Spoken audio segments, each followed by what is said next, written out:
श्री कृष्ण गोविंद हरे मुरारी, हे नाथ नारायण वासुदेव। भगवान श्री गोपाल कृष्ण महाराज की जय। पार्वती पते हर हर महादेव। सीताकांत स्मरण जय जय राम। गंगा मात की जय। संत सज्जन हो, आपण आज एका वेगळ्या चरित्राला, जे चरित्र संपूर्ण भागवताचं हृदय भाग म्हणून मानला जातो, हृदय म्हणून मानलं जातं, त्या दशम स्कंधातला आपण आपल्या परीने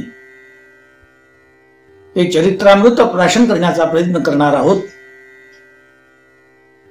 सूत नाना प्रकारच्या रसयुक्त अशा कथा शौनिकादी ऋषींना वर्णन करून सांगतायत, परंतु त्या सर्वांच्या मनामध्ये श्री कृष्ण चरित्र ऐकण्याविषयी अतिशय उत्सुकता निर्माण झाली आहे।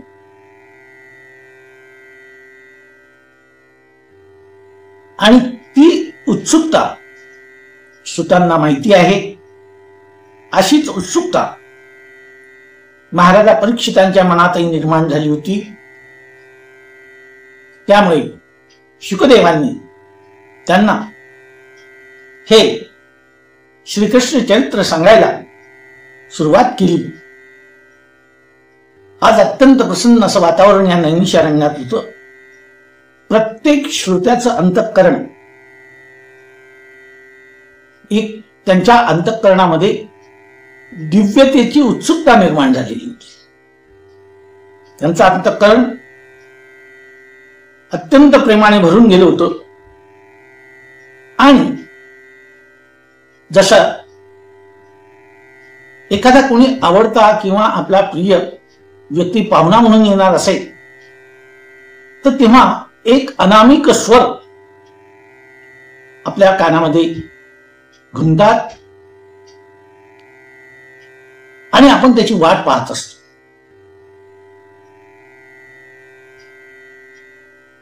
थोडासा कुठे इकडे तिकडे कावळा ओरडला तर आपण पटकन धावतो। आताचा काळ नाही, हा जुना काळ होता, जेव्हा काही तिच्या इतर जी साधनं होती आधुनिक काळातली ती नव्हती, तेव्हा ती लोकांची उत्सुकता तो कावळा निरोप घेऊन येईल अशा आशेने पटकन त्या सासूमासी मुली वाट पाहायचा। आज श्रीकृष्णाच्या चरित्राला सुरुवात करणार होती आणि अशीच उत्सुकता ज्ञानेश्वरांच्याही मनात निर्माण झालेली होती।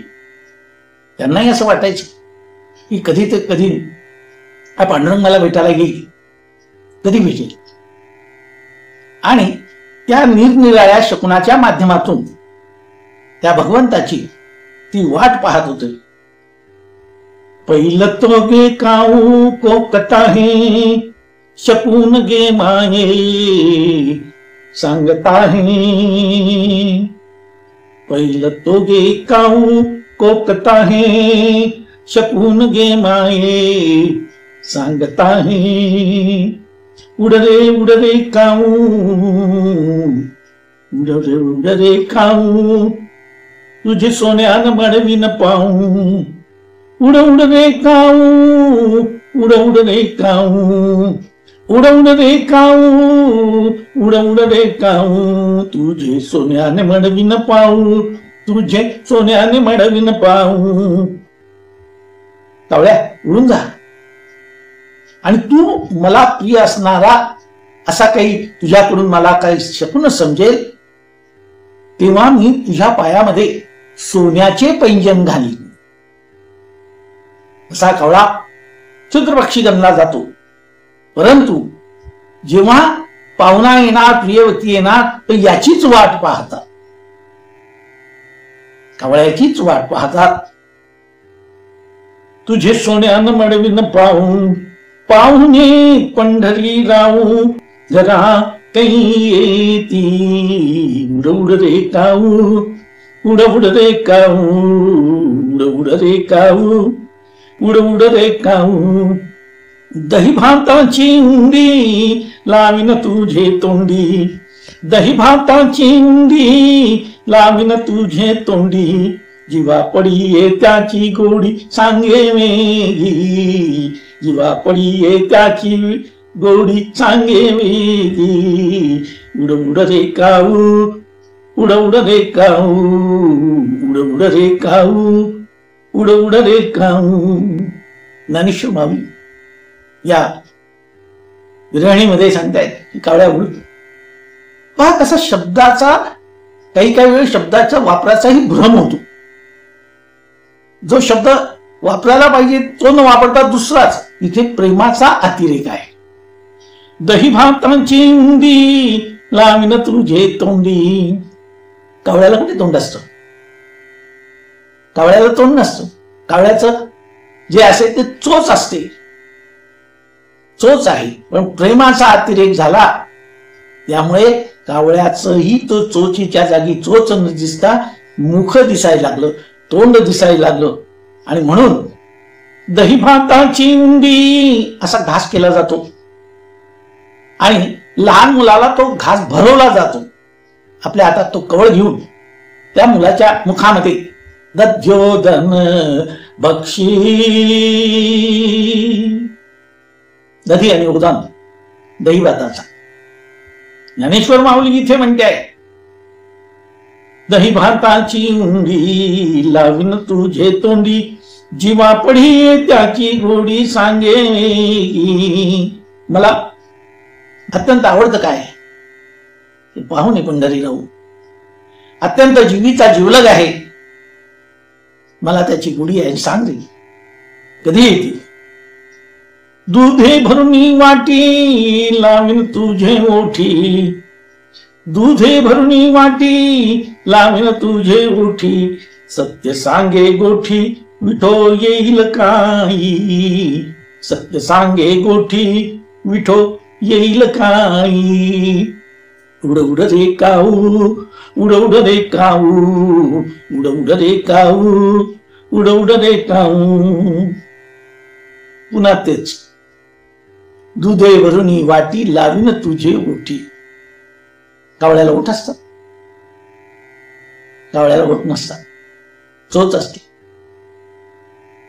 आणि कावळा काही वाटीने दूध पितो? माऊली या ठिकाणी प्रेमाचा, भावाचा, वात्सल्यतेचा हा अतिरेक झालेला आहे.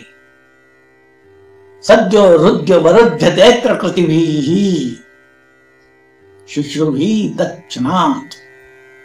हृदयात परमात्मा भरलेला आहे. त्यामुळे शब्द कुठलेच्या कुठे वापरले जातात, पण प्रेमामध्ये, वात्सल्यामध्ये, जीवभावामध्ये हे सगळं मान्य असत. आंबे या डहाणी फळे चुंबी रसाणी, आंबे या डहाणी फळे चुंबी रसाणी. आजचे रे काळी शकून सांगे, आजचे रे काळी शकून सांगे. उड रे काऊ, उड रे काऊ, उड रे काऊ. तुझे सोन्यानं म्हणवीन पाहू, पाहुणे पंढरी राऊ घरा काही येती. उड रे काऊ, उड रे काऊ. आंबे या डहाळी फळे चुंबी रसाळी. आजचे रे काळी शकून सांगे. आंबे वगैरे हे जे फळ हा कोणता पक्षी खातो? पोपट खातो. हे कावळ्याचं भक्ष नाही, परंतु कावळ्याला उत्तम दर्जाचं भक्ष माऊली आज अर्पण करतायत. कारण भगवंताचा शकून ते पाहतायत. कावळा हा शकून घेऊन येईल, निरोप घेऊन येईल. आणि म्हणून कुठे त्याला सोन्याने त्याला अलंकार घालतायत, दैवात खाऊ घालतायत, कुठे दूध पाजतायत. आणि आंब्याचं वन, फळांचं वन, ज्या बाग बगीच्या फळांच्या त्या तर बहाल करून दिलेल्या आहेत. घे जा विहार कर, तुला जे पाहिजे ते खा. आंबिया डहाळी फळे चुंबी रसाळी, आजची रे काळी चकून सांगे.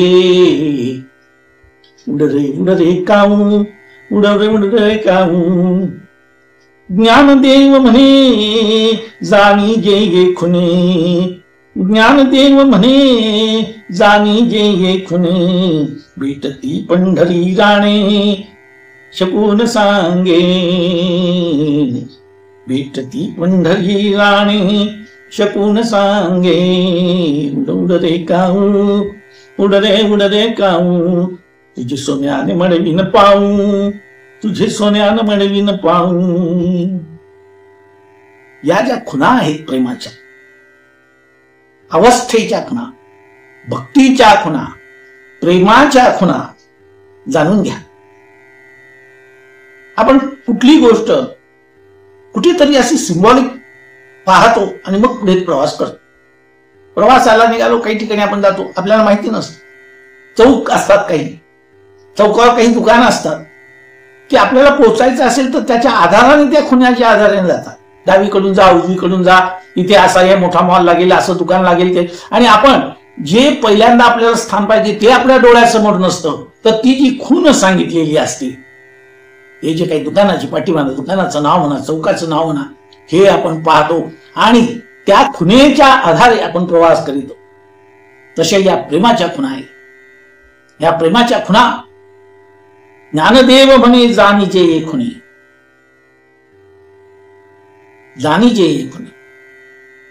पूर्वीच्या काळी एखाद्याने निरोप आणला तर त्याच्याबरोबर एखादी खुणगाठ घेऊन यायचा तो, हे पहा, आणि ती वस्तू, ती खून पाहिल्यानंतर नाही, हा मनुष्य त्या अमुकडूनच आलेला आहे असा अंदाज लोक निश्चित करीत होते. भेटती पंढरी राणे शकून सांगे. मी सांगतोय, या खुणा तुम्हाला दाखवतो आहे. आणि म्हणून ज्ञानेश्वर महाराज या संतांचे संगती मनोमार्ग गती आणि 11वा श्रीपती एने पंथे. संत या खुणा दाखवतात देवाकडे जाण्याच्या, आणि या खुणांच्या आधारे आपण गेलो पाहिजे. आज या नैमिषारण्यामध्ये जे श्रोते आहेत ते सुद्धा आता भगवंताच्या चरित्राची, भगवंताच्या लीला आपल्याला ऐकायला मिळेल याची वाट पाहत आहे, जशी ज्ञानेश्वर माऊली पाहत होती. कारण तो भगवान श्रीकृष्ण सगळ्यांच्या हृदय सिंहासनावर विराजमान झाला होता. सद्यो हृद्य वरोध्य तेत्र कृतिभिः शुश्रूभिः सज्जनात्. ऐकायची इच्छा निर्माण झाल्याबरोबर तो भगवान आधी येऊन बसतो, धावत धावत येतो आणि भक्तांच्या हृदयामध्ये विराजमान होतो. वातावरण कसं होतं, सुंदर प्रसन्न अशी सकाळ, मधुर मंद असा हा वायू, मधुर मंद हा वायू आहे, वनी कोकिळा सुस्वर गाय, आरती घेऊनी राधा पाहे, वाट तुझी घनसावळा, जागे वाहो गोविंदा गोपाळा, जागे व्हा, जागे व्हा, जागे वाहो गोविंदा गोपाळा. वेणू वाजवी तुझ्या कृपेचा, वसंत फुलवी मम जीवनाचा, फेरा चुकवी जन्म मृत्यूचा, ठावते चरण कमळा, जागे वाहो गोविंदा गोपाळा.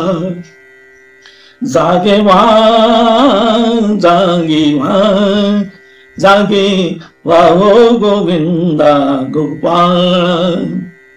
मंगलवेळ पहाटे ब्रह्ममुहूर्त संपला, सर्व त्यानंतर श्रोते बसलेले आहेत आणि भगवंताचा आता आगमन होणार आहे अशी गोकुळातल्या लोकांनाही चाहूल लागली, श्रोत्यांनाही चाहूल लागली आणि प्रत्यक्ष त्या ठिकाणी गोकुळामध्ये सुद्धा चाहूल लागली.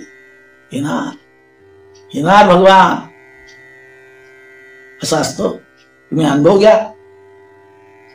चमत्कार नाही सांगत, हा चमत्कार नसतो, भौतिकतेवर तुमच्या तीव्रतेचा झालेला हा परिणाम असतो. ही वैज्ञानिक दृष्टी आहे. वैज्ञानिक दृष्टीची एक व्याख्या महत्वाची आहे. कार्याकारण भाव जाणून घेणे म्हणजे वैज्ञानिक दृष्टी. एखाद्या गोष्टीचा कार्याकारण भाव जाणून घेणे म्हणजे वैज्ञानिक दृष्टी. आता निसर्गात हे जे बदल होतो, इफेक्ट होतो, प्रभाव पडतो, याला कार्यकारण भाव आहे. पण तो जाणून नाही घेतला तर आपण त्याला सगळं चमत्कारामध्ये घालून देतो. क्या चमत्कार नाही. मनुष्य जे पिंडी ते ब्रह्मांडी, ब्रह्मांडाचं कंट्रोल आपल्या या पिंड देहाने करता येतं. फक्त मनुष्य देहातच, इतर देहाच्या ठिकाणी नाही. कारण मनुष्य ही परमात्म्याची सर्वश्रेष्ठ अशी निसर्गातली एक कृती आहे. ती त्याची प्रतिकृती आहे. आपण मागच्या एका याच्यात सांगितलंय, ऋषी मानव मनुष्य जे जे यावच्च जे भूत आहे तो परमात्माच आहे. परंतु मनुष्याच्या ठिकाणी विशेष रूपाने तो प्रकट होतो. मातीच्या घड्यामध्ये दिवा किंवा पंती ठेवली तर त्याचा प्रकाश बाहेर पडणार नाही. पण काचेच्या हंडीमध्ये जर ठेवला तर तो बाहेर तो उजेड प्रकाश प्रसारित झाल्याशिवाय राहत नाही. आत्मप्रभा नित्यनवी तेची करुणी ठाण जीवी, जो इंद्रिया ते चोरोनी जेवी, तयासी पावे. ज्ञानेश्वर माऊली सांगतात ही आत्मप्रभा आहे, प्रत्येकाच्या हृदयामध्ये परमात्म्याने ठेवलेली आहे. पण हिचा अनुभव 2 महिने 4 महिने असा नाही येणार, असा नाही येणार. आयुष्य घालून द्यावं लागतं. परमार्थात आयुष्य घालून द्यावं लागतं. इतकं ही सोपी गोष्ट नाही. मग काही ज्या काही घटना घडतात त्या चढून बढून आम्ही फार सिद्ध आहोत, आम्ही फार मोठे आहोत, आम्ही प्रत्यक्षच देव आहोत, कसं नसतं. सर्व्हिसला लागला पुढच्याच वर्षी पेन्शन मिळेल असं नसतं. पेन्शन मिळवण्यासाठी त्याची कमीत कमी चांगली पेन्शन बसण्यासाठी कमीत कमी सर्व्हिस जी काही मुदत असते त्या सेवेची तो सेवा काल लक्षात घेतला जातो. तो सेवा काल लक्षात घेऊन त्या वयाच्या 58 किंवा 60 वर्षाच्या ह्याच्यात याची सेवा किती झाली आहे त्याची मोजमाप होऊन पेन्शन मिळते. तसा हा परमात्माही एकदम झटक्या फटक्यात नाही. आता या काही गोष्टी ज्या आहेत त्या सत्ययुगातल्या असतात. या चालू काळामध्ये आपण ती फुटपट्टी घेऊन फिरू नका आणि स्वतःलाही फसवू नका आणि दुसऱ्यालाही फसवू नका. तुका म्हणे मज अनुभव आले, परंतु तुकारामांचा एक नाही अनंत जन्म त्यांनी त्या सेवेमध्ये माझ्या बापाची मिरासी परंपरेने चालत आलेली सेवा होती तुकाराम महाराजांच्या घरी. सवे तुका गेला त्याने अगुणा आणला, पालथी दुधाने. हे जरा प्रत्येक अभंग विद्यार्थी म्हणून त्याचा अभ्यास कर. विद्यार्थी म्हणून अभ्यास कर आणि एकदा लक्षात आलं की मग साधना सुरू करा. अर्थ नंतर मग गर्वितार्थ म्हणून असं झटकाफटकी करू नका. ते समजून घेण्याचा प्रयत्न केला. सगळ्यांच्या हृदयामध्ये असं एक प्रकारचं संवेदना महसूस होतोय, ज्याला आपण चांगल्या भाषेत बोलायचं असेल, महसूस होतोय की काहीतरी आज चांगलं होणार, काहीतरी आज आनंदाची बातमी ऐकायला मिळणार आहे. अशीच एक डोळण गोकुळात उभी होती आणि ती आत बाहेर करते. घराच्या बाहेर जाते आत येते, घराच्या बाहेर जाते आत येते. तिला विचार काका अशी काय करते, तेव्हा ती सांगते की मला काहीतरी एक सुंदरसा फुलाचा वास येतो आहे, पारिजातकाच्या फुलाचा वास येतो आहे. सुवास म्हणण्यापेक्षा सुवास, सुगंध येतो. काही मला समजत कुठून तो मलाही माहिती नाही. तिला तो महसूस होतोय, तिला तो जाणवतो आहे आणि मग ती बनते. हात बाहेर करते. अमचिता परिमळू जुळकला अणुमाळू, अमचिता परिमळू झुळकला अणुमाळू मी म्हणे गोपाळू आला गे माये, मी म्हणे गोपाळू आला गे माये. भगवान गोपाल कृष्ण, त्याचा बावा, त्याची बावरी, त्याचा वेणू माझ्या कानात जातो. ती गोपी, तिला तो जो फुलाचा सुगंध, पारिजातकाचा पहाटे पहाटे येणारा तो सुगंध असतो, रातराणी पारिजात, उठून हा सुगंध एकदा घ्या, निसर्गाशी एकरूप होण्याचा प्रयत्न करा, दिव्य अनुभूती असते. पण ही सर्व जे पहाटे 2ला उठतात, 2:30ला उठतात, साधनेला लागतात, त्यांनाच शक्य आहे. तुम्ही म्हणाल का तुम्ही या गप्पा आम्हाला सांगता, तुमचं काय, तुमचं काय, तुम्ही उठतात का? मी सत्य गोष्ट सांगतो. अनेक वर्षापासून मला पहाटे 2 ते 3ला जाग येत असते. वर्ष मोजायचं झालं तर 1971 सालापासून तर आजपर्यंत माझी ही सवय आहे. पहाटे उठणं, विद्यार्थी दशेत अभ्यास करणं, ध्यानधारणा करणं, योगासनं करणं, हे आज तागायतही सुरू आहे. मी हा दिव्य अनुभव घेतलेला आहे. 1971 ते 2025 मोठा काळ आहे. जाग येते, परमात्मा उठवतो, उठा, झोपू नका.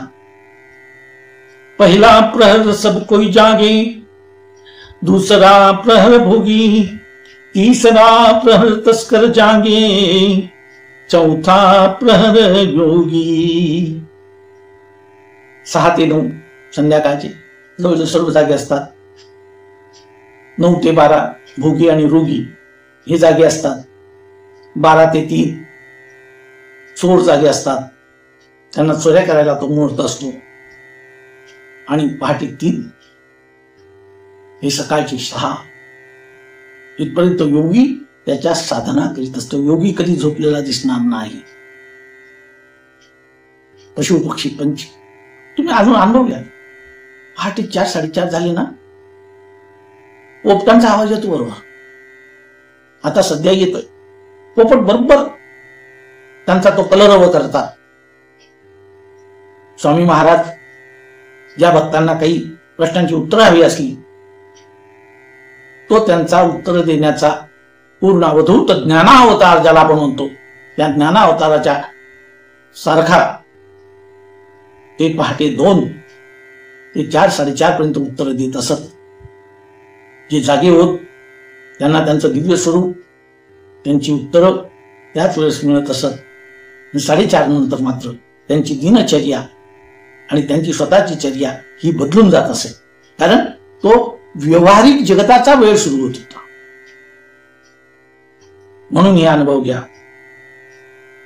मी म्हणे गोपाळू आला गे माये, चाचरती चाचरती बाहेरी निघाले, चाचरती चाचरती बाहेर मी निघाले, ठकची पडिले काय करू, ठकची पडिले काय करू, अनचिता परिमळू झुळकला अणुमाळू, मी म्हणे गोपाळू आला गे माळू. असं सुवास कुठून येतो, सुगंध कुठून, चाचरत येईल, चाचरत झापडत झापडत ही गोपी बाहेर येते. कोणी आलं तर नाही, काही सुगंधी द्रव्य वगैरे असं काही लावून तर आलं नाही.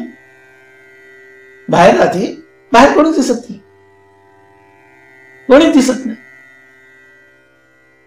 आणि मी त्या ठिकाणी स्तंभित होऊन गेले. थकची पडिले काय करू, तो सावळा सुंदरू कासे पितांबरू, तो सावळा सुंदरू कासे पितांबरू, लावण्य मनोहरू देखियेला, लावण्य मनोहरू देखियेला, अमचिता परिमळू जुळकला अळूमाळू, मी म्हणे गोपाळू लागे मनाचे भाव एवढे तीव्र झाले की त्या भगवंतालाही यावं लागलं. त्या गोपीच्या भावाला भरून वाट पाहे उभा बेटीची आवडी. तो भगवान धावत धावत गरुड वाहना गंभीरा, येईला दाताला श्री विठ्ठला. तो धावत धावत येतो. त्याचं स्वरूप कसं आहे, तो सावळा सुंदर कासे पितांबर, लावण्य मनोहरी देखियेला. गोपी पुढे भगवान प्रकट झाले, त्यांचं ते स्वरूप. परंतु हे सगळ्यांना दिसत नाही, फक्त गोपीला दिसत आहे. आणि त्या एकट्याच गोपीला दिसत आहे, कारण तिची भावावस्था ही भावावस्था अत्युच्च भावावस्था होती. त्या आश्चर्यचकित झाली. बाप रखुमा देवी वरू विठ्ठल सुखाचा, बाप रखुमा देवी वरू विठ्ठल सुखाचा, तेने काया वाचा मन वेधियेले, तेने काया वाचा मन वेधियेले, अवचिता परिमळू जुळकला अळूमाळू, मी म्हणे गोपाळू लागे माळी, मी म्हणे गोपाळू लागे माळी. काया वाचा मन वेद लागला. आणि हा वेद, ती गोपी त्या गोकुळामध्ये भगवंताची वाट पाहते. आता श्रोत्यांच्याही मनामध्ये हे भाव निर्माण झालेले आहे. भगवंताच्या आगमनाची चाहूल सर्वांच्या मनाला लागलेली आहे. आणि त्यांच्या मनाच्या अवस्थेचं वर्णन या संतांच्या अभंगातून विरहितून आपण करत असतो. आपल्याला स्वतःला नाही अनुभवाला जाऊ द्या, पण दुसऱ्याचे तर अनुभव लक्षात घ्या. संतांच्या मार्गाने जा, तुम्हाला हे अनुभव आल्याशिवाय राहणार नाही. माझ्या बदलचे नवे हे बोलो, मज विठ्ठल बोलवितो. तो पांडुरंगच बोलवतो, त्याच्याच प्रेरणेने हे बोललं जातं. हा अनुभव प्रत्येकाला वैयक्तिक पातळीवर मिळणार आहे. आणि त्यामुळे आपण आपल्या उत्सुकतेची, भावनेची, भक्तीची शीग वाढवा. या नैमिषारण्यामध्ये असा आनंद उत्सव आहे. आणि राजा परीक्षिताने सुखदेवांना विचारलं की महाराज, आतापर्यंत आम्ही तुमच्याकडून बऱ्याच कथा ऐकल्या, नवम स्कंदाप्रमाणे पर्यंत अनेक कथा, अनेक भक्तांच्या कथा, अनेक वंशांचं वर्णन आम्ही ऐकलं. आणि आता ज्याची उत्सुकता आहे, जसं लग्नामध्ये इतर काही वस्तू वाढल्या जातात, पण जो मेन मेनू असतो त्याची लोक वाट पाहतात. ती वाढण्याची एक पद्धत होती. पहिल्यांदा मीठ वाढून जाणं, लिंबू वाढणं, मग भाज्या वाढणं, मग भात वाढणं, मग वरण वाढणं, इतरही वस्तू वाढणं. पण लोक ते म्हणायचे की मेन वस्तू काय आहे, ज्याचा लग्नाच्या भोजनाची पंक्तीची शोभा आहे, ती मेन वस्तू म्हणजेच तो लाडू, ही मेन वस्तू आहे. तसं आता जे चरित्र आम्ही ऐकणार आहोत त्या चरित्राचं वर्णन करा. राजा परीक्षित शुकदेवांना सांगताय, कथितो वंश विस्तारो भवता सोमसूर्ययो राज्ञां च उभयवंशानां चरितं परमाद्भुतं. महाराज, तुम्ही सूर्यवंशाचा, चंद्रवंशाचा सर्व वृत्तांत, त्या राजांचा वृत्तांत आम्हाला सांगितला, त्यांच्या वंशाचा विस्तार सांगितला. या दोन्ही वंशाचे पराक्रमी राजे उडून गेलेले आहेत, त्यांचे अद्भुत पराक्रम सुद्धा याविषयी तुम्ही आम्हाला सांगितलं. आता काय सांगा? यदोच्च धर्मशीलस्य नितरान् मुनिसत्तम तत्रांशेण अवतीर्णस्य विष्णु वीर्याणि संशनः. आता आम्हाला काय सांगा? चंद्रवंशामध्येच म्हणजेच यदुवंशामध्ये अत्यंत धर्मनिष्ठ, धर्मप्रेमी अशा महाराजा यदूंचे चरित्र तुम्ही सविस्तर सांगितलं. पण त्याच वंशात जन्म घेतलेल्या भगवान श्रीकृष्णांचे, तसेच त्यांचा अंश असलेल्या त्यांचे बंधू बलरामांचे चरित्र आम्हाला कथन करावे अशी विनंती शुकदेवांना राजा परीक्षिताने केलेली आहे. कारण कृष्णाचे पराक्रम, त्यांच्या बाललीला आम्हाला ऐकण्याची इच्छा आहे. पांडवांनी त्यांच्याच मदतीने महाभारती युद्धामध्ये विजय मिळवला. यत्र योगेश्वर कृष्ण यत्र पार्थो धनुर्धरः तत्र सदुर्यो भूतिर्ध्रुवान्नितीर्म. हे सुद्धा आम्ही ऐकलं. त्या भगवंताचं नाव घेऊन अनेक भक्त तरतात, तरुण गेले आहेत. तरले तरती गा आणि विश्वासी सुखे निजल होगा शून्य सारोनी तेथे त्रिकूट शिखरी गा दानमी आई ते. तुकाराम महाराजांचे वंग आहे.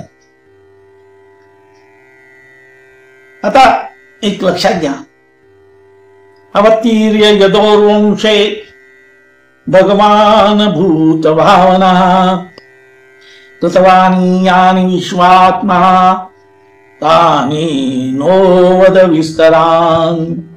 भगवान सर्व प्राणी मात्रांची जीवनदाते आहेत, सर्वांच्या अंतर्यामी आहेत. त्या भगवंतांनी येथून वंशाचा अवतार धारण केला. त्यांनी आपल्या जीवन काळामध्ये अगम्य लीला केलेल्या आहेत. त्याचं वर्णन आम्हाला करा. महाराज शुकदेवा, मला उत्सुकता काय लागलेली आहे त्याचं कारण आहे, आता माझं मरण जवळ आलेलं आहे. मृत्यू, कारण 9 स्कंद झालेले आहेत आणि जसे स्कंद संपतात तसे दिवसही, कारण दिवस मोजके आहेत, 7च दिवस आहे. त्यामुळे मृत्यूचा दिवस जवळ येत आहे. म्हणून भगवान श्रीकृष्णांचं चरित्र श्रवण करण्याला मी आतुर झालेलो आहे.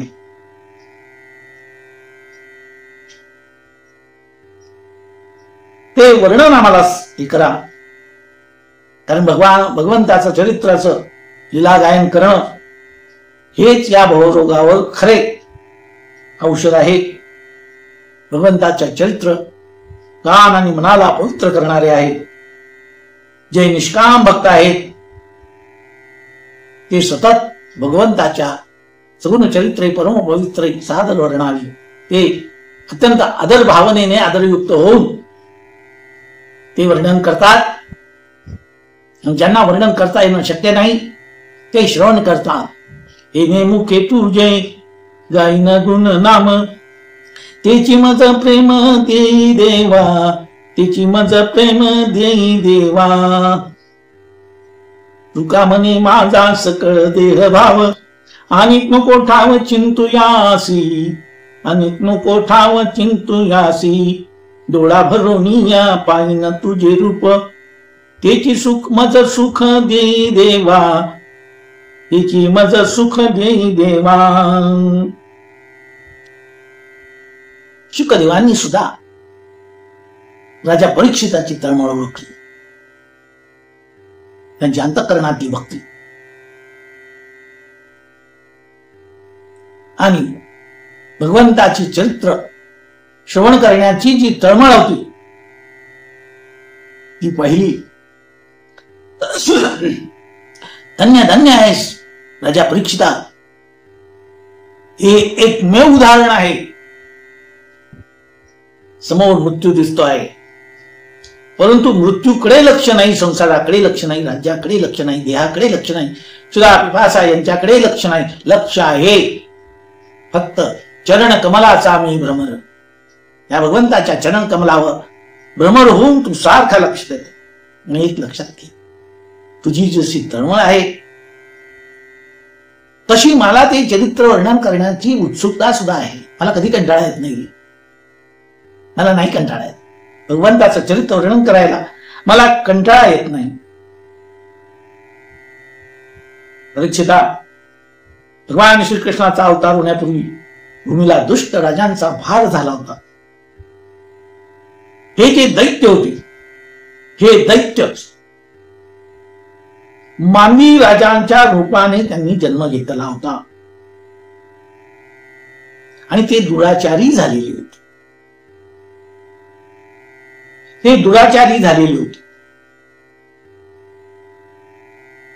तेव्हा ते दुराचारी झालेले,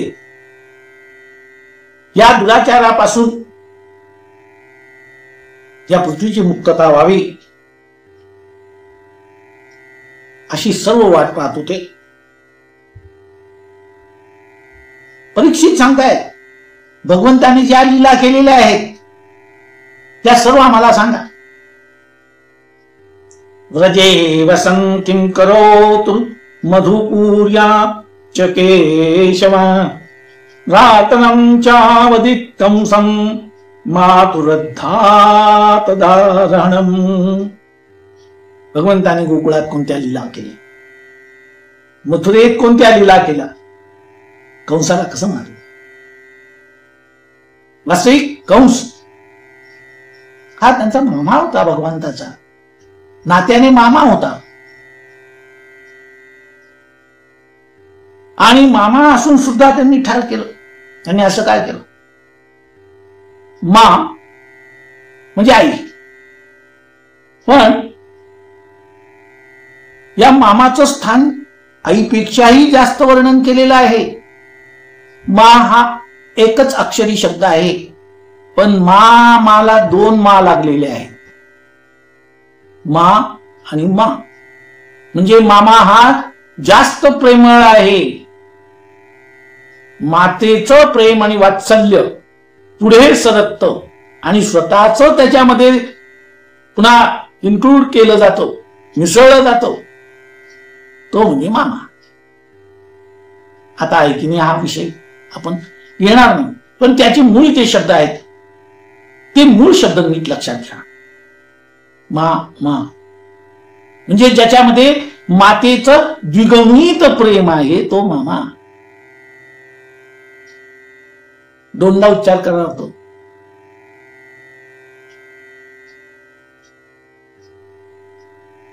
मामा म्हणताना वटाले वट भिडे.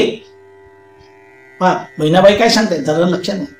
मामा म्हणता म्हणता वटाले वट भिडे, आत्या म्हणता म्हणता केवढं अंतर पडे. ओठ दोनदा मिटावं लागतं मामाच्या वेळेस. आणि आत्या केवढं अंतर पडतं तोंडामध्ये, मुखामध्ये एवढं अंतर आहे. कारण माता आणि प्लस त्या व्यक्तीचं मातेच्या बंधुत्व प्रेम एकत्र येऊन तो मामा होतो. पण इथे तर असं झालेलं आहे की या मामाला ठार केलेलं आहे. पुराणांमध्ये 2-3 मामा होते. एक कंस मामा, दुसरा शकुनी मामा, तिसरा मारीच मामा. कंस मामा कसा होता शकुनी मामा कसा होता, मारीच मामा कसा होता, हे मामा आहे. आणि आमच्याही मराठी शाहीमध्ये मामा झालेला आहे. या मराठी शाहीला, या महाराष्ट्राच्या भूमीला ललामभूत असा एक मामा झाला, शिलार मामा.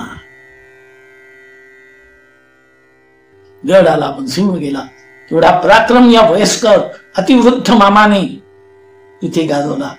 हे अमर नाव आहे संत मालिकेमध्ये मामासाहेब दांडेकर, हे पवित्र नाम आहे. सर्व महाराष्ट्र दांडेकरांना मामा म्हणतो. या शब्दांचे हे आपण अर्थ लक्षात घेतले पाहिजे.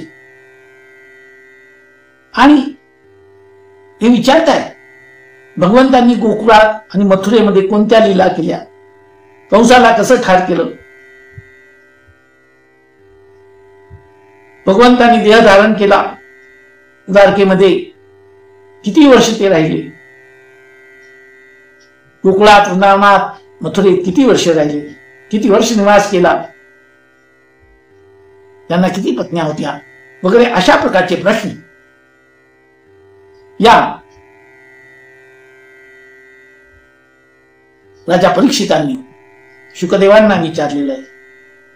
आणि मला एवढी उत्सुकता आहे, नैषाती दुस्सहा क्षन्माम त्यक्तोदमपि बाधते पिबन् त्वं त्वन्मुखाम्बोजच्युतम् हरिकथामृतम. हे भगवान, आपल्या मुखकमलातून हे जे हरिकथामृत सारखं पाझरत आहे, त्या हरिकथामृताचे आम्ही रसपान करीत आहोत. त्या रसपानात आणि त्या वर्षावात मी इतका डुंबून गेलेलो आहे की मला आता असह्य अशी तहान आणि भूक लागत नाही. मी या शारीरिक वृत्ती ज्या आहेत त्या सर्व विसरून गेलेलो आहे. तेव्हा मला ती कथा सांगा जी भगवंताच्या संबंधित आहे. राजा परीक्षिताची तपस्वृत्ती, त्यांनी विचारलेले प्रश्न ऐकून शुकदेव अत्यंत प्रसन्न झाले. त्यांनी राजा परीक्षिताला धन्यवाद दिले. परीक्षिता, तू धन्य आहेस. वासुदेव कथा प्रश्न पुरुषांत्रिं पुनातिः वक्तारं पृच्छकं श्रोत्रुं तत्पाद सलिलं यथा. जेव्हा भगवंताच्या कथेसंबंधी प्रश्न विचारला जातो तेव्हा प्रश्नकर्ता, वक्ता आणि श्रोता या तिघांनाही भगवंताचं हे चरित्र पवित्र करून टाकते. जसं गंगाजल पवित्र करतं, गंगाजलापेक्षाही याचं महत्व अधिक आहे. आपल्याला गंगाजलासाठी गंगेजवळ जावं लागेल.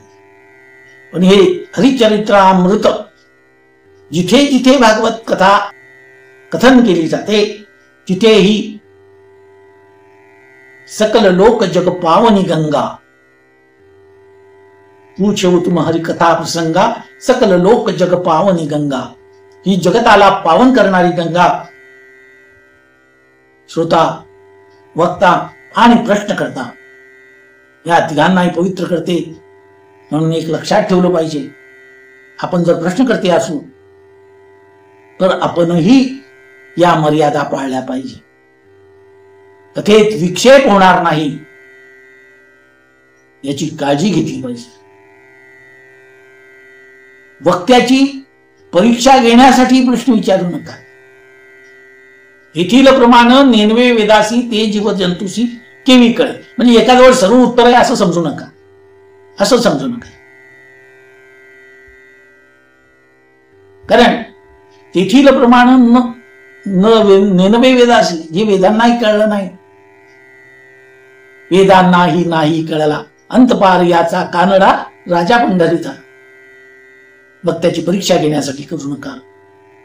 याच्याने काहीही लाभ होणार नाही.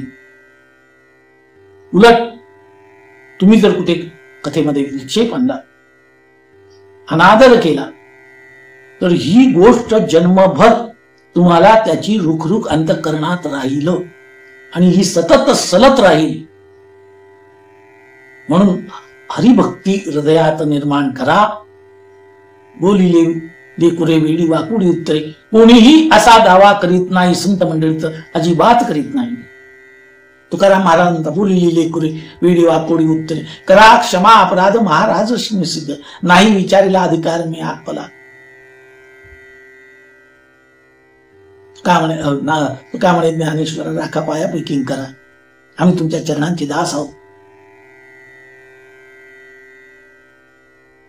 एरवी तरी मी मूर्खू वरी केला अविवेकू. ज्ञानेश्वर महाराज स्वतःबद्दल म्हणतात, एरवी तरी मी मूर्खू वरी केला अविवेकू. गीता पाठ सांगण्याचा अविवेक केला आहे. तसं पाहिलं तर मी मूर्खच आहे. किती विनम्र भाव, किती जीवनाची वाचेची मनाची सरळता.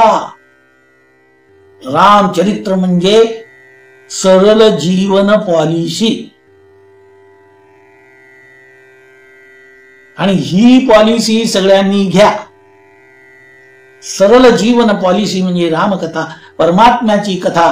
आणि जो कोणी ती घेईल त्याचं जीवनाचं कल्याण झाल्याशिवाय राहणार नाही. श्री कृष्ण गोविंद हरे मुरारी, हे नाथ नारायण वासुदेव.